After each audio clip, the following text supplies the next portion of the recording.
artiste, c'est aussi un code barre.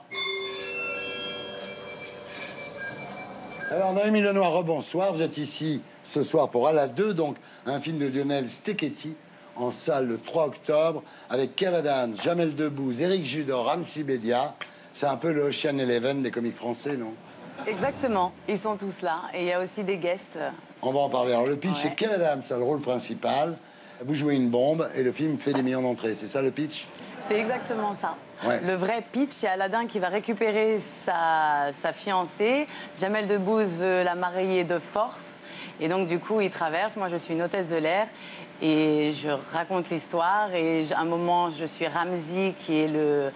Vous voulez pas que je le fasse, plutôt? Oui. Quoi? Lui, il a l'habitude de fumer, il va d'ailleurs. Alors, c'est Aladdin, Kev Adams, qui s'ennuie au palais, parce que tout est réglé. Il y a un terrible dictateur qui est joué par Jamel Debbouze, qui veut prendre Bagdad et épouser la princesse. Heureusement, il a son génie, Éric Judor, mais Jamel a aussi son génie, Ramzy Bedia, et Ramzy Bedia se transforme en femme, et c'est vous, en fait. Oui, pour rendre jalouse c'est vous, voilà, pour rendre jalouse la princesse. Qu'est-ce que vous pitchez bien, chef? Il était bien, le mien aussi, faux cul. Mais c'est marrant, c'est bourré de clins d'œil, d'anachronismes. Il y a une photo de Michel Blanc qu'on achète au marché noir. Oui, ouais. Vous êtes présent dans le deuxième. Oui, ils m'ont demandé, mais j'ai dit oui avec plaisir. Bien sûr. Il y a Depardieu en Christophe Colomb. Et il y a Frédéric Lopez dans le rôle de Frédéric Lopez. Exactement. Hein, voilà. Alors on regarde à quoi ça ressemble. Magnéto, Serge. Nous avons de la visite. Moi, Shahzaman, je suis venu en 1, prendre Bagdad, en 2, épouser ta femme. Répète ça, Rastaman. Ouais, c'est quoi cette épée de merde là? Ramène-moi l'épée qui fait peur. Bon ben, c'est reparti. Tu nous téléportes à Bagdad. On va libérer la princesse. Let's go, baby. Ok. C'est un petit cafouillage au démarrage. Moi aussi, je vois un lampe magique. Bienvenue au marché noir. Il n'y a que des mecs ici. Il suffit que vous rendiez jalouse la princesse. Pour cela, il faudrait qu'elle vous voie avec une autre femme. Alors, vous me trouvez comment? C'est qui celle-là? Une amie qui vient d'Yvelines pour me rendre visite. T'es un génie génial. Vous êtes un maître. 90. Ouais, c'est vachement bien. Ça va cartonner, hein? Oui, ça va cartonner.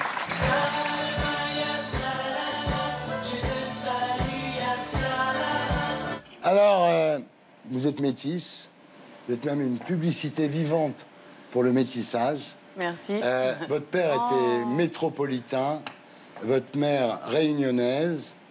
Et vous avez appris il y a 5 ans que votre mère était ce qu'on appelle une enfant de la Creuse. Alors, les gens ne savent pas ce que c'est. C'est-à-dire qu'à une époque, le gouvernement français a décidé pratiquement de kidnapper des enfants à La Réunion, les amener en France en leur faisant croire qu'ils allaient être éduqués. En fait, souvent, ils étaient garçons de ferme. C'était pour repeupler la Creuse. C'est Debré qui a fait ça. Oui, c'est exactement, Michel, exactement. En fait, j'ai découvert ça un jour, je regardais un reportage et j'ai eu l'impression de voir ma mère. Ouais. Et je lui en ai parlé. Et je lui ai dit, c'est bizarre, j'ai vu un reportage, c'était des enfants de la Réunion, j'ai l'impression de t'avoir vu. Et vous vous rendez compte que je ne connaissais pas ma mère, en fait, je ne connaissais pas son histoire. Et ça remonte qu'à 5 ans. Ouais. Et donc, elle nous avait caché tout ça. Et donc, je lui pose toutes ces questions et elle me dit, effectivement, j'étais une enfant de la Creuse. J'ai eu de la chance parce que j'ai été prise par une famille d'Allemands. Ouais. Qui ont été très gentils, qui se sont bien occupés d'elle. Certains se faisaient carrément violer, qui allaient dans des fermes et tout. Mais elle a eu de la chance de tomber sur une super famille allemande, d'ailleurs, que j'embrasse. Alors, ce qu'il faut dire, ça a duré de 1963 à 1982, donc c'est quand même relativement récent, cette histoire. Alors, vous grandissez dans l'Essonne, et alors il y a la légende, évidemment, je ne sais pas si tu connais la légende de Noémie Lenoir, mais c'est absolument extraordinaire. Donc, elle vit dans l'Essonne, dans une cité. Et un jour, elle va acheter des timbres à la poste de Gif-sur-Yvette. Et là, le destin est absolument extraordinaire. Elle tombe sur une dame qui lui dit, vous savez, moi j'étais mannequin à l'agence Ford, et franchement, vous devriez essayer d'être mannequin.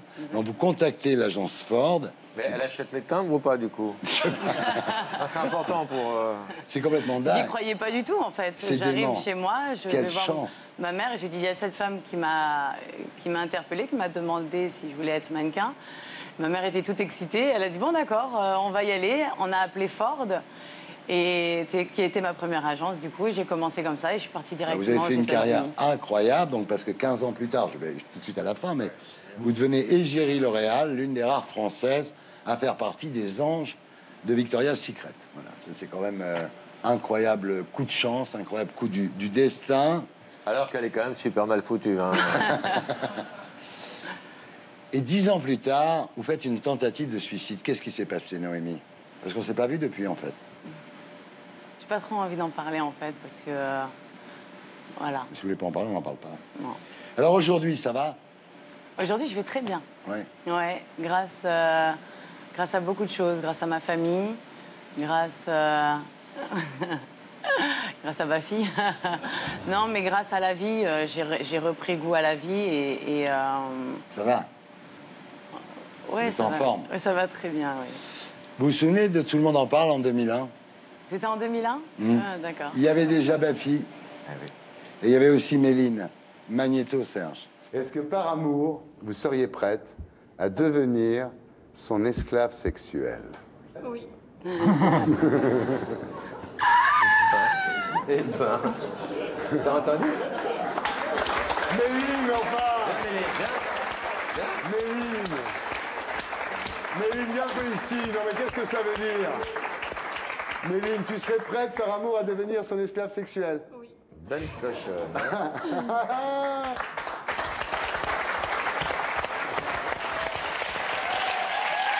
Méline!